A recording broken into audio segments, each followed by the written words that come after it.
Welcome to the Study Neuro lecture series. Today, we're exploring traumatic brain injury management, step-by-step guide. Be sure to subscribe to Study Neuro on YouTube for more in-depth lectures, clinical tips, and the latest neuroscience updates.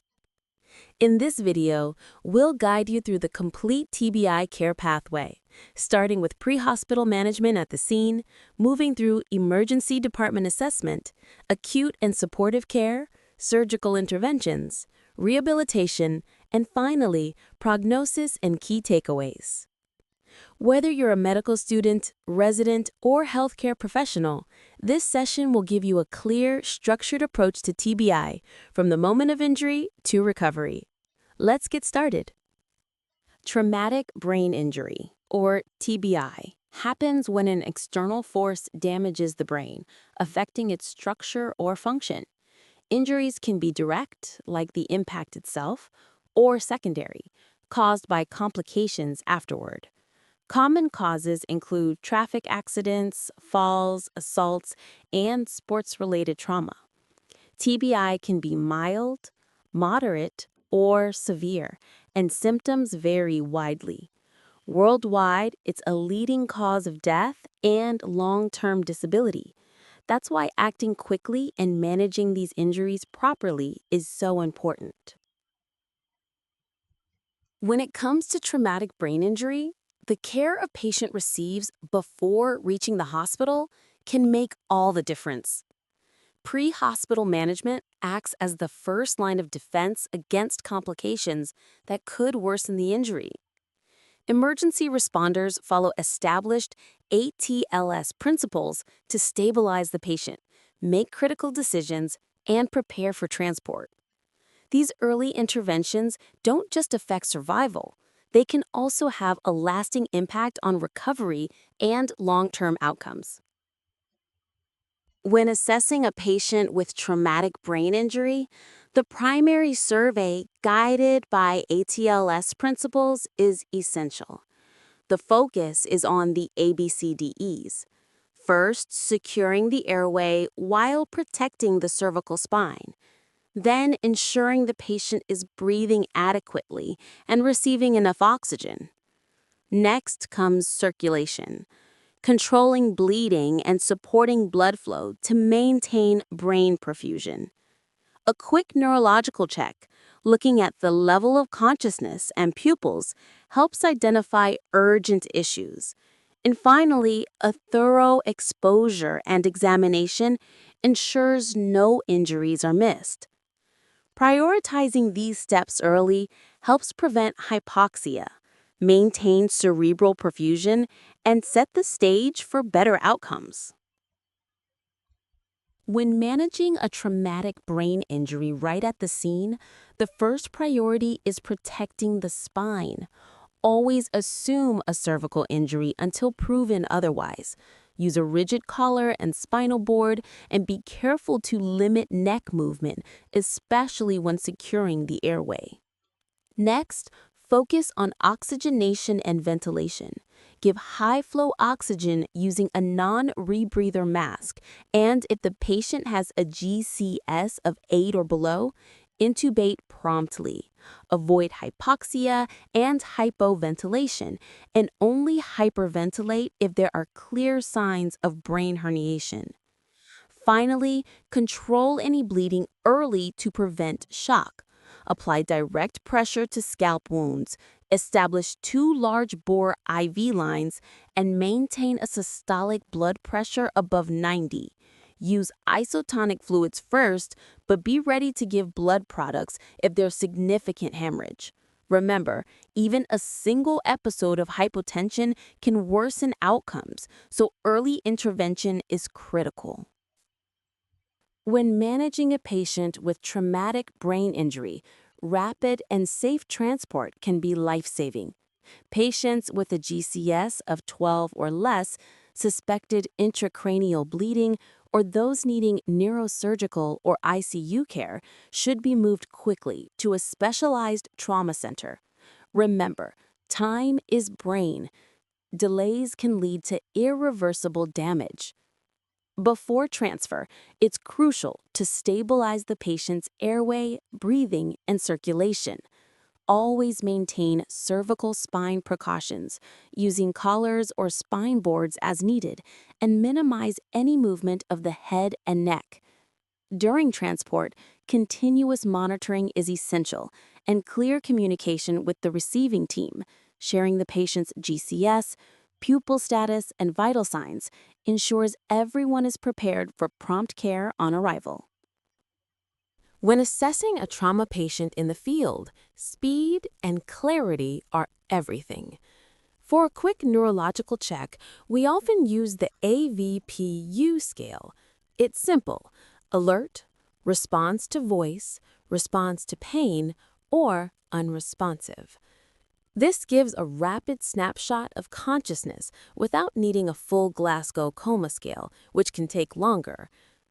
Equally important is handing over information effectively to the hospital team. That's where the MIST format comes in. It stands for Mechanism of Injury, Injuries Identified, Signs like Vitals and GCS, and Treatment Provided. Following this structure ensures that paramedics communicate all the critical information quickly and clearly so the trauma team can act without delay. In the emergency department, TBI care continues using the same ABCDE framework, but with a more controlled hospital-based approach. Secure the airway with cervical spine protection and intubate early if the GCS is 8 or below. Ensure adequate breathing, maintain oxygenation and normal CO2, and reserve hyperventilation only for signs of herniation. Support circulation by keeping the systolic pressure above 100 to 110 using large bore IV access and isotonic fluids, since hypotension greatly worsens outcomes. Reassess GCS and pupils, then fully expose the patient to look for additional injuries while preventing hypothermia. The goal is simple: stabilize the patient and prevent secondary brain injury while preparing for definitive imaging and neurosurgical care.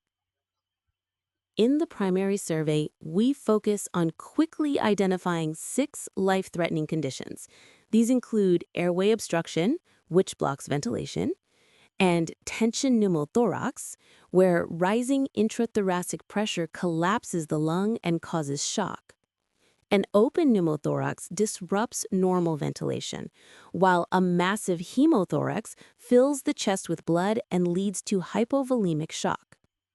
Flailed chest with pulmonary contusion severely impairs oxygenation, and cardiac tamponade restricts the heart's ability to pump due to accumulating pericardial blood. Recognizing these conditions immediately is critical because rapid intervention is what saves lives. Once the patient is stabilized, we move into the secondary survey, a systematic head-to-toe examination to identify any injuries we might have missed during the initial resuscitation. A key part of this is a focused neurological exam. Here, we assess higher cortical function in a fully conscious patient, examine the cranial nerves, and evaluate motor and sensory function. Tone, reflexes, and coordination also help us understand the extent and location of any neurological deficit. Next, we carefully examine the scalp and skull. Look for lacerations, hematomas, or depressions, and palpate for crepitus or step-offs that suggest a fracture. Be alert for classic signs of a basilar skull fracture: battle sign, raccoon eyes, CSF leak from the nose or ear, and hemotympanum, each of which points to a possible dural tear and increased infection risk. Finally, the secondary survey extends beyond the head. We examine the rest of the body systematically to uncover other injuries that may also need urgent attention. When gathering information in trauma, acronyms help us stay structured and efficient. One of the most useful is SAMPLE, a quick way to collect focused patient history. especially when the patient is unconscious or confused. We look at their signs and symptoms, any allergies, medications they're taking, past medical history, last oral intake, and the events that led to the injury. This gives us valuable context and highlights comorbidities that might influence our management. For the physical exam, we switch to DCAP BTLS, a systematic checklist used during the secondary survey. It reminds us to look for deformities, contusions, abrasions, punctures, burns, tenderness, lacerations, and swelling. Working through this list ensures we don't miss hidden or subtle injuries during the head-to-toe assessment. Together, sample and DCAP BTLS help maintain a thorough and organized approach to trauma evaluation. Neuroimaging is essential in traumatic brain injury for both diagnosis and triage. The non-contrast CT scan of the brain is the first-line study for moderate to severe TBI, helping us quickly identify hematomas, contusions, skull fractures, and any mass effect. Even in mild TBI, CT is guided by clinical decision rules like the Canadian CT head roll or New Orleans criteria, which consider factors such as vomiting, seizures, memory loss, age, and the mechanism of injury. For suspected vascular injuries, CT angiography can be used. An MRI is highly sensitive for detecting diffuse axonal injury.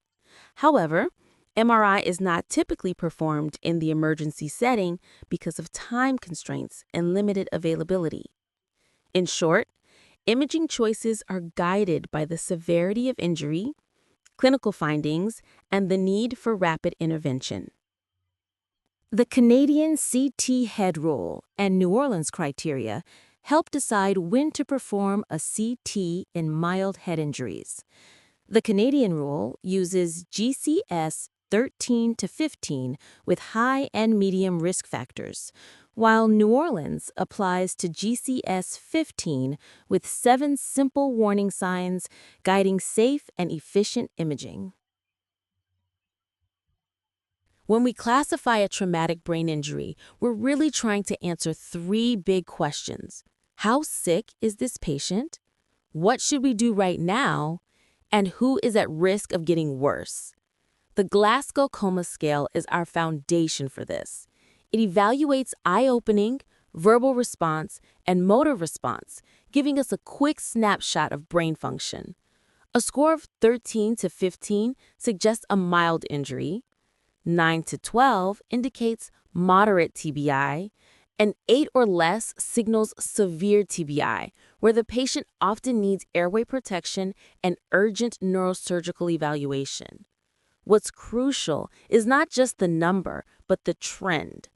Any drop in GCS, especially in the motor score, is a red flag for evolving intracranial pathology and demands immediate reassessment. The GCS remains simple, reproducible, and incredibly powerful in guiding early TBI management. When we look at CT scans in traumatic brain injury, we're not just identifying bleeding, we're grading the severity of the injury and predicting who's at highest risk of deterioration. 2 major systems help us do that.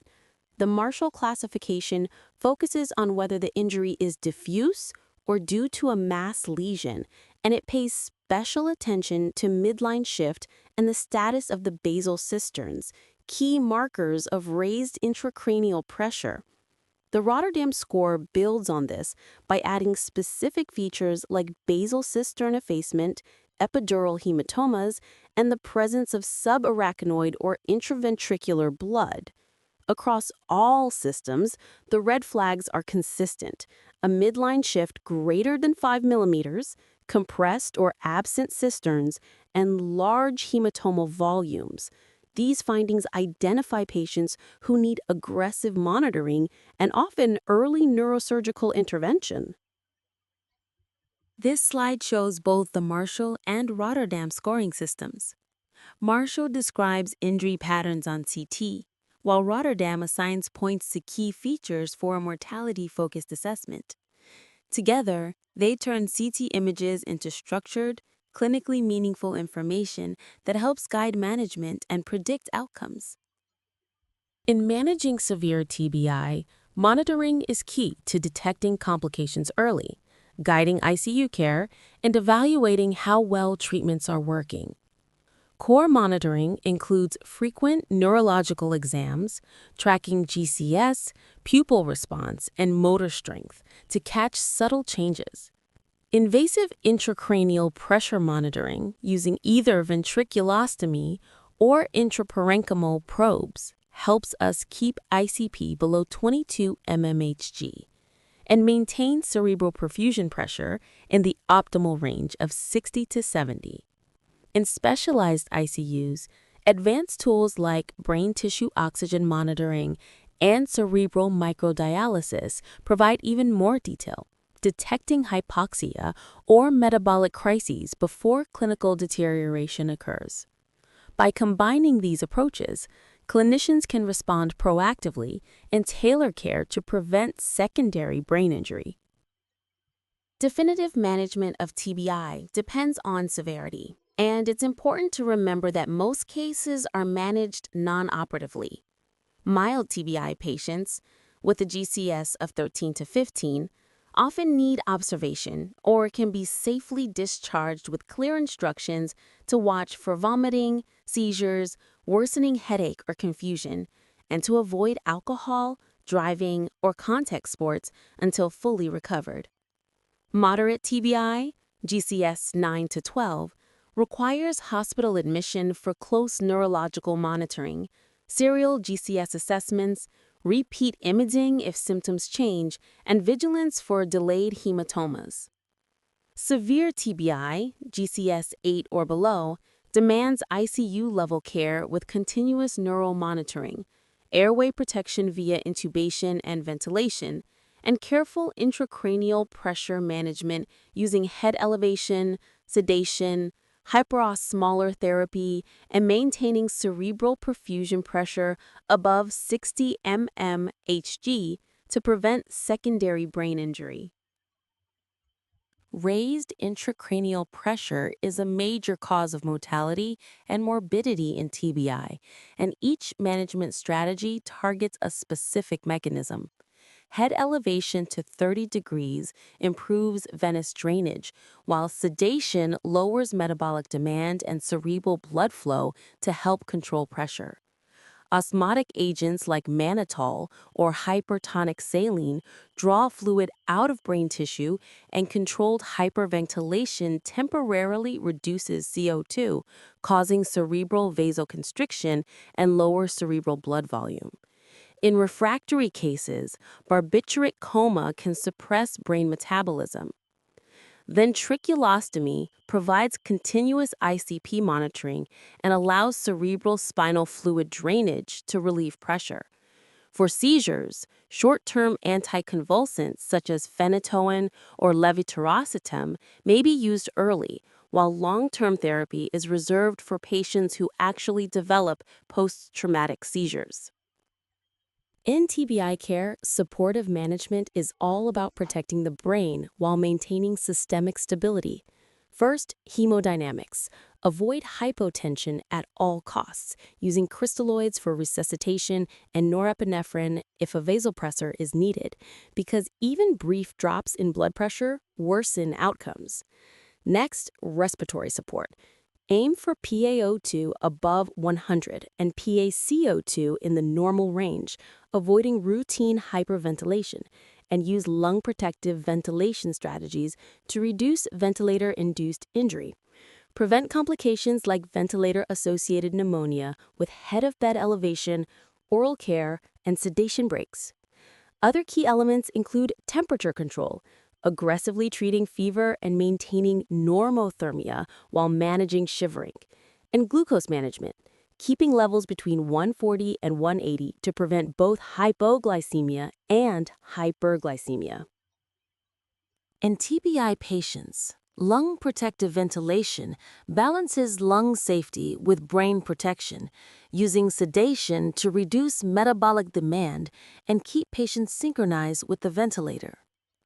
Low tidal volumes, limited plateau pressures, careful positive end expiratory pressure, and minimized driving pressure help prevent ventilator-induced lung injury while preserving intracranial pressure and cerebral perfusion pressure. Fraction of inspired oxygen, or FiO2, is titrated to maintain adequate oxygenation, ensuring cerebral oxygen delivery and reducing the risk of secondary brain injury. Coagulation and hemostasis are critical. Rapidly reverse anticoagulants, maintain platelets above 100,000, and keep INR under 1.5. Fluids and electrolytes should be isotonic, avoiding hypotonic solutions with close monitoring of sodium, especially during hypertonic therapy. Nutrition should start early, within 24 to 48 hours, targeting 1.3 to 1.5 times the resting energy expenditure, with careful positioning to prevent aspiration. DVT prophylaxis begins with mechanical measures immediately, adding anticoagulants once bleeding is controlled, while GI prophylaxis with PPIs or H2 blockers helps prevent stress-related complications. Early enteral feeding also supports gut integrity and overall recovery. Skin and positioning care are essential. Frequent repositioning, keeping the neck neutral, and elevating the head to 30 degrees help prevent pressure injuries and reduce ICP. Infection prevention relies on strict hygiene for lines and catheters, avoiding unnecessary antibiotics, and removing invasive devices as early as possible. When we talk about surgical indications in traumatic brain injury, the big question is, when does a collection of blood or a skull injury become dangerous enough that it needs the operating room? For an epidural hematoma, size matters. Once it's above about 30 milliliters or creating significant mass effect, surgery is usually required. Subdural hematomas follow a slightly different rule. A thickness over 10 millimeters or a midline shift greater than 5 millimeters is a strong trigger for intervention. Intracerebral hemorrhages become surgical concerns when they're large, typically over 30 to 40 cubic centimeters, or when they're shifting the brain or the patient's neurologic status is deteriorating. And of course, penetrating injuries that create mass effect also need urgent neurosurgical attention. Finally, depressed skull fractures warrant surgery when they cause a visible deformity, tear the dura leading to CSF leakage, or if there's an underlying EDH or SDH causing compression. The goal is always the same: relieve pressure, protect the brain, and prevent secondary injury. When choosing a surgical option in TBI, the decision really depends on how urgent the situation is and what pathology you're dealing with. A burr hole provides the fastest decompression, ideal for impending herniation when you can't get to the OR or CT quickly, and occasionally used diagnostically in low-resource settings. A craniotomy is the definitive operation for focal lesions like EDH, SDH, or ICH, and it's also used to repair depressed fractures with dural tears, CSF leaks, or embedded bone fragments. For patients with severe refractory brain swelling, a decompressive craniectomy gives the brain room to expand, especially in malignant edema or large contusions not manageable with craniotomy. Ultimately, all these procedures aim to relieve pressure and protect the brain. When we think about long-term recovery after traumatic brain injury, rehabilitation is truly a team effort. Early mobilization sets the foundation, and from there, physical, occupational, and speech therapy help patients gradually regain strength, independence, and communication skills. Cognitive and behavioral therapy play a big role as well, especially for patients struggling with attention, memory, or behavioral changes. Neuropsychological support is essential throughout this process. Many patients face post-concussion symptoms, mood disorders, depression, or even PTSD, and addressing these early can significantly improve outcomes. Finally, we can't overlook family and social support. Educating caregivers, planning community or school reintegration, and offering vocational rehabilitation all help patients return to meaningful roles in their daily lives. Recovery doesn't end in the hospital. It's a long, guided journey back to function and quality of life. When we talk about prognosis after traumatic brain injury, we rely on a combination of clinical and radiologic clues. The initial GCS still remains one of the strongest predictors of outcome, and pupils, their size and reactivity, give us immediate insight into brainstem function. Factors like age, episodes of hypotension or hypoxia, and early CT findings all add important context about the severity of injury. To make these assessments more objective, we often use validated prognostic tools, such as the impact and crash models. These help estimate mortality and functional outcomes by integrating key clinical variables. And finally, long-term recovery is typically measured using the Glasgow Outcome Scale, or its extended version, which categorizes patients from death or vegetative states all the way up to good recovery. Together, these tools help guide conversations, expectations, and long-term planning for patients and their families. To wrap up, managing traumatic brain injury depends on the severity of the injury and requires a coordinated, multidisciplinary approach. Timely, tiered care is crucial, with rapid diagnosis and individualized treatment guiding every step. Finally, structured rehabilitation alongside advances in neurocritical care and imaging plays a key role in improving both survival and long-term functional outcomes. Thanks for watching. Drop your key takeaway in the comments below.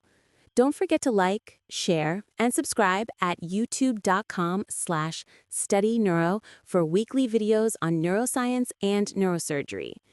Curious to dive deeper? Check out TBI Explained in the description. Stay tuned for more Neurosurgery Made Simple.